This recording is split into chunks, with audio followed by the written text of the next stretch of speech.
So Soaring Blades got a new skill with the version 2 update, and honestly, it's pretty good.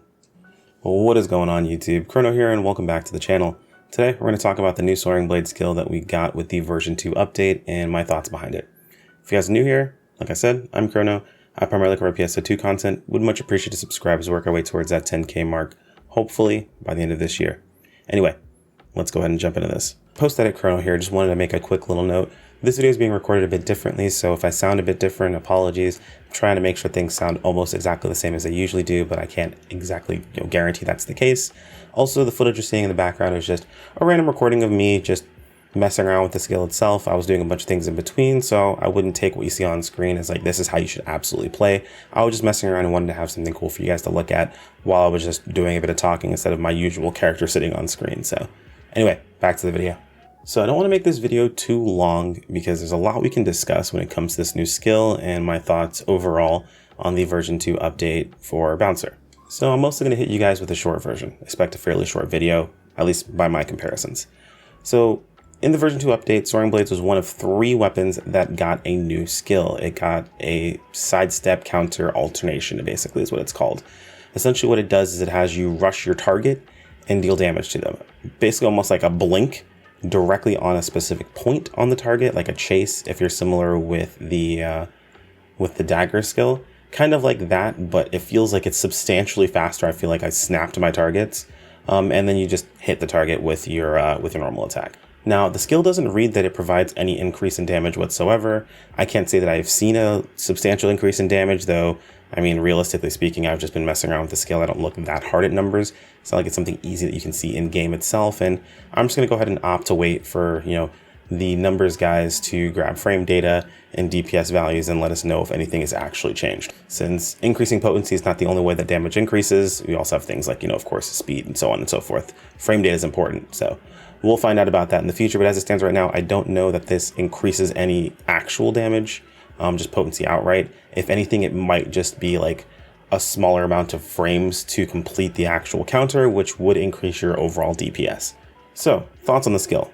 It's good, like really good. It takes care of a lot of situations that Soaring Blades had to deal with. Cases like staying on top of our target if, the weak spot of a target was above ground level.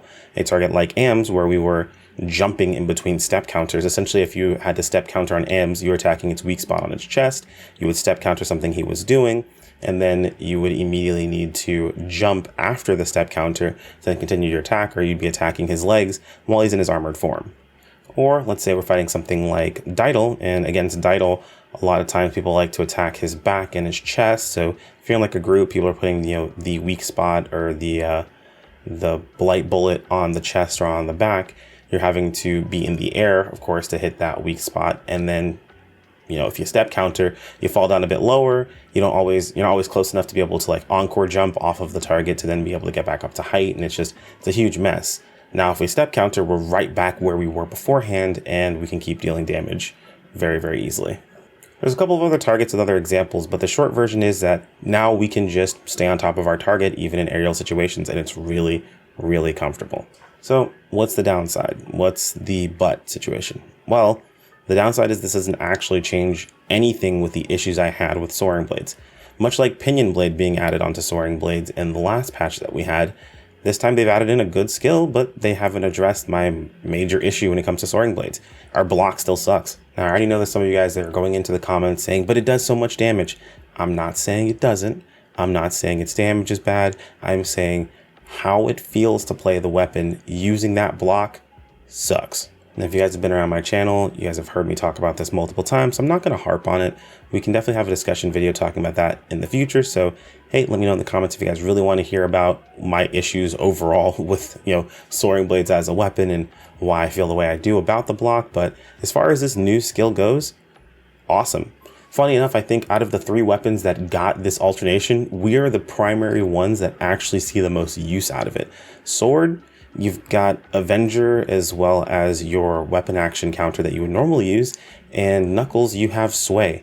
I'm sure there's, certain niche situations where you want to step counter instead on Knuckles, but realistically speaking, you've got Knuckle Sway as well as Backhand Smash, and both of those do fantastic damage, Knuckle Sway being one of the best weapon action counters in the entire game. So it's definitely a win for Soaring Blades, but again, it's a win in a spot where we're, well, you know what? I'm not gonna say where we didn't need it, because we definitely did need to be able to stay on top of our target. So this does make a fairly big difference, but it just feels like, again, the mark is just slightly missed.